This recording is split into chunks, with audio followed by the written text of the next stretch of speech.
Saudara-saudara sekalian yang saya banggakan dimanapun Anda berada, saya rasa video yang satu ini memang sepantasnya ya untuk kita sebarluaskan. Semoga saja Rizik Syihab, ya, Bahar Smith, dan juga yang lainnya seperti Topik Sugap yang pembelaannya terhadap nasabnya ketika mengomentari Kiai Iman itu tentu kita tahu lah itu bagaimana narasinya. Ini perlu disimak ya untuk Topik Sugap. Seputar argumentasi yang cukup dahsyat dari Dr. Sugeng ya di video terbarunya.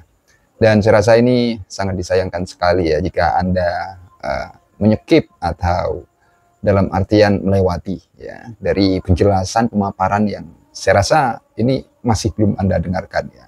Ini seputar bagaimana ya pembahasan luasnya tentang hasil tes DNA atau pandangan tes DNA Anda seperti itu ketika dibaca oleh beliau Dr. Sugeng.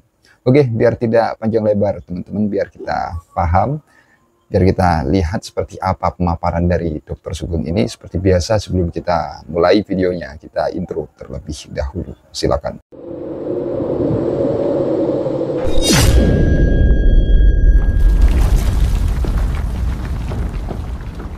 Assalamualaikum warahmatullahi wabarakatuh. Teman-teman, kenapa polemik Balawi ini sampai terungkap ya? Dengan terungkapnya kan mulai berbarengan dengan dunia mengalami pandemi itu.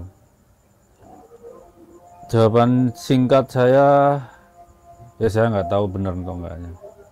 Tapi kita kan kalau ke Allah itu selalu berprasangka baik. Itu adalah berkah buat rakyat Indonesia. Baik Balawi dan non Balawi gitu.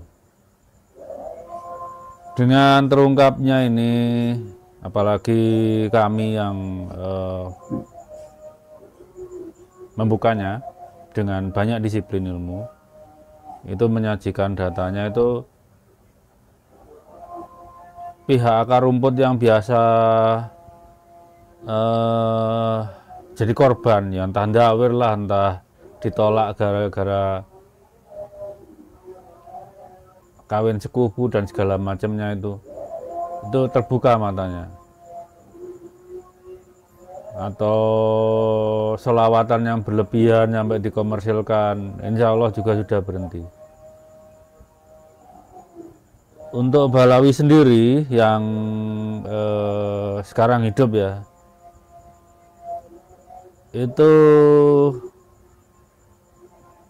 bisa melakukan tindakan korektif kalau mereka mau. Jadi ini cinta Allah terhadap bangsa Indonesia. Terserah kita dan termasuk mereka Balawi ini menerima cinta ini dengan respon yang bijak gitu loh. Butuh waktu sih. Karena saya merasa Balawi ini sebetulnya sudah tahu dari lama masalah nasab mereka akan bermasalah di belakang hari. Coba lihat paper ini, paper oleh Profesor Hera ini. Oke. Saya besarin. Nah. Profesor Hera ini dan teman-temannya itu menerbitkan paper tahun 2010 tentang ini kelihat Y kromosom ini pasti laki-laki semua gitu ya. Kita langsung lari ke hasilnya lah.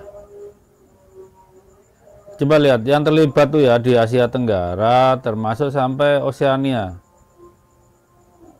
Kita langsung lihat hasilnya. Kita lihat ini yang saya besarkan nih coba.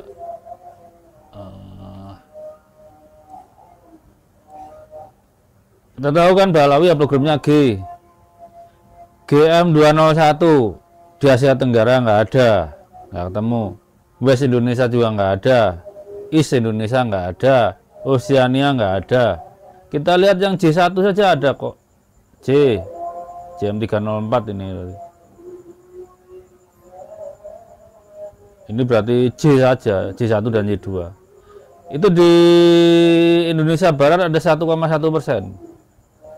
Ada perwakilannya gitu loh. Ya kalau O jangan tanya, ini OM ini kan pribumi, K, C ini pribumi, F ini sepertinya pribumi, ini lebih tua dari apa O ini. Banyak pribuminya. S tuh Indonesia Timur banyak. Jadi gini teman-teman, dalam penelitian itu kalau kita sampling, orangnya ditanya bersedia atau enggak. Dengan ketiadaan wakil dari haplogrup G ini, ya kaum Balawi itu nggak bersedia dijadikan sampling. Itu. Padahal yang Arab aja mau, ini bisa jadi Arab, bisa jadi Eropa. Ini mau 1,1%, tapi kemungkinan besar Arab. Karena kesimpulannya seperti ini.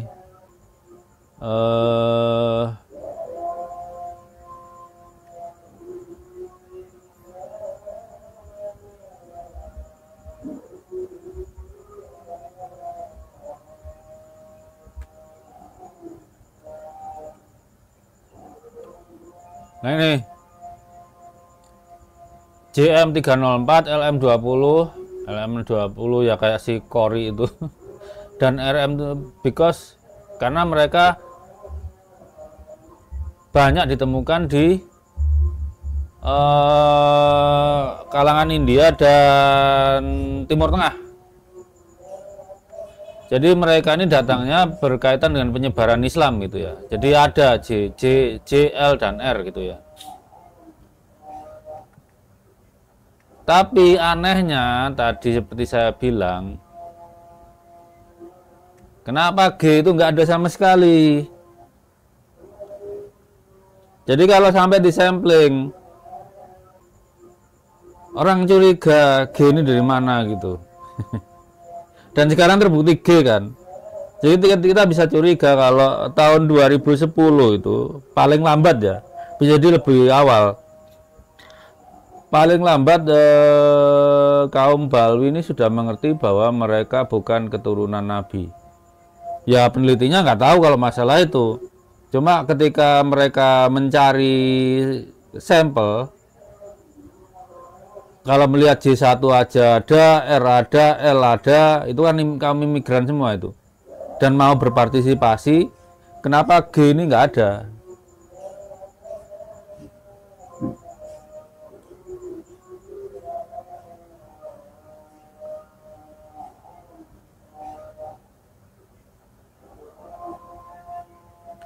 Jadi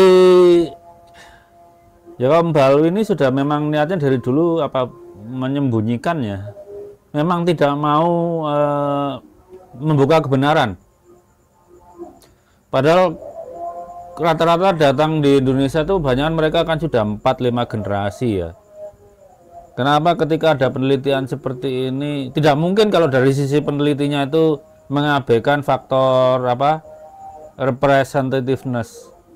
Harusnya ada lah tuh minimal 0,sekian%. Ini nggak ada sama sekali, nol. Balwi di mana-mana sampai level kecamatan ada itu. Ya enggak? Jadi mereka sudah mengetahui setidaknya dari 2010 atau bahkan sebelumnya bahwa mereka itu punya ketakutan kalau DNA-nya terungkap itu tidak cocok dengan profil orang Arab paling enggak. Dan kedua, di kepala mereka ada peluang kalau tes DNA satu keturunan Nabi, kedua sama sekali bukan keturunan Nabi dari tahun 2010 itu. Dengan sekarang yang di luar negeri, Balawi yang di luar negeri yang mau tes DNA, mereka itu pahlawan kita itu sebetulnya. Itu waktunya sahur ya langsung aja tetap bisa namanya sahur. Yang sahur silakan sahur.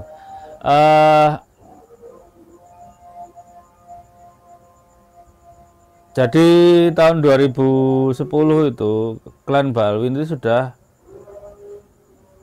di dalam benaknya ada apa ya, tahu probabilitas kalau mereka tes DNA itu nasab bisa jadi cocok dengan klien nasabnya, bisa jadi tidak. Tapi mereka ketakutan yang tidak ini. Nggak ada wakilnya kok. Silakan Profesor Karafet itu ditanya, kenapa Balawi kok nggak ada wakilnya? Kenapa Flu Grup G kok nggak ada wakilnya? Pasti ketika disampling menolak, nggak mau berpartisipasi.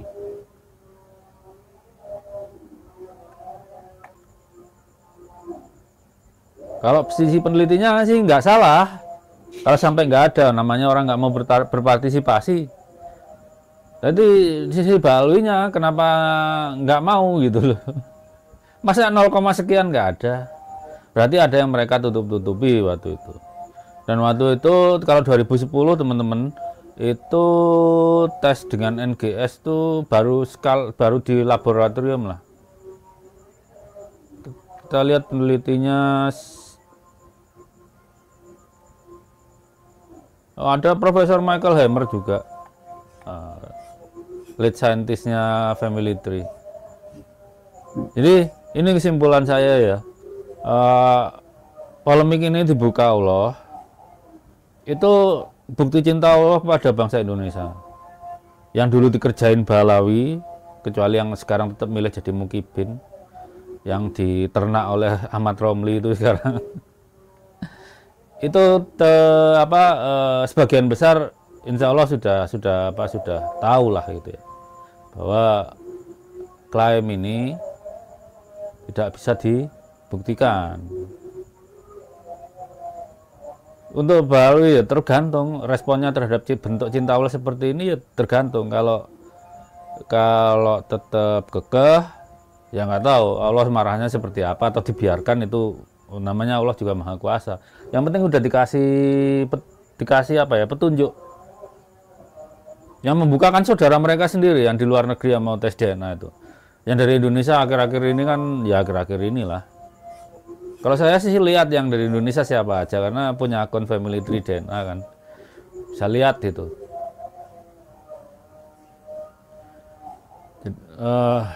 Jadi saya rasa itu polemik nasab itu dibuka karena Allah itu mencintai bangsa Indonesia. Dan sedikit pesan sponsor, kalau tertarik dengan kaos yang saya pakai, ada di link di deskripsi. Ini kaos ini kerjaan anak saya tuh, biar mereka sibuk lah. Namanya anak muda, anak saya udah umur kuliah. Ini sama teman-temannya. Ada linknya di deskripsi. Ya, terima kasih teman-teman. Selamat berpuasa. Untuk nanti yang ini hari Sabtu ya. Kalau masih kerja, kalau berbuka, walaupun mungkin inginnya berbuka bersama keluarga, jangan buru-buru. Biasa aja. Yang penting batal di jalan. Kalau sampai rumah nggak kekejar maghribnya, sholat di jalan di masjid mana, jangan ngebut. Karena di kantor saya dulu, Puspitek Serpong, itu sering sekali kecelakaan pada saat bulan Ramadan. Saking pengennya buka puasa dengan keluarga, ngebut, malah keluarganya hilang, kepala keluarganya. Bulan Ramadan ini bentuk cinta Allah kepada kita. Ya, namanya dicintai. Jangan apa-apa buru-buru. Yang kita miliki semua harus kita sayangi, anak, istri. Ya oke, pengen berbuka dengan mereka, tapi ya jangan maksa gitu. Yang penting sampai rumah selamat gitu. Itu aja teman-teman. Selamat berpuasa. Wassalamualaikum warahmatullahi wabarakatuh. Jadi kurang lebih seperti itu teman-teman, dari apa yang telah dipaparkan ya dengan cukup gamblang oleh beliaunya Dr. Sugeng Sudiharto. Kita doakan beliau semoga sehat, panjang umur, dan tetap bersemangat untuk memberikan sebuah penjelasan ya terhadap kita semua. Baik, yang ingin saya sampaikan ya, dulu sebelum adanya polemik nasab ini, kita tahu tentu ya bagaimana ungkapan Rizik Syihab ya, ketika berbicara soal tes DNA. Kalau tidak salah soal rambut atau apa itu ya. Jadi ketika video itu tersebar, saya kira mereka ini sudah tes DNA dan hasilnya terbukti. Saya kira seperti itu, jujur ya. Saya kira seperti itu. Ternyata yang cukup luar biasa mengagetkan setelah munculnya tesis Kiai Imad dan ada orang seperti Dr. Sugeng ini ya, yang memberikan dukungan yang cukup luar biasa. Ternyata mereka ya haplogrupnya itu yaitu cukup mengejutkan ya. Jadi perkiraan saya ya, yang kemarin ya, yang waktu awal viralnya ya, narasi Rizik itu, jadi ternyata itu salah. Setelah di cross check haplogrup mereka ini G ya, G. G itu bisa tidak ya dikatakan sebagai orang Arab dulu? Bisa tidak? Haplogrup orang Arab itu G atau apa gitu? Nah, jadi memang diskursus nasab ini, tesis Kiai Imad ini saya rasa perlu ya untuk kita syukuri bersama. Mungkin hanya itu yang dapat saya sampaikan pada kesempatan kali ini. Kurang lebihnya, jika ada kekeliruan, kesalahpahaman, saya Al-Fakir Official mohon maaf sebesar-besarnya.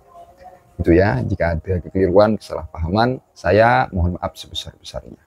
Akhirul qaul, ihdinas siratal mustaqim. Assalamualaikum warahmatullahi wabarakatuh. Terima kasih.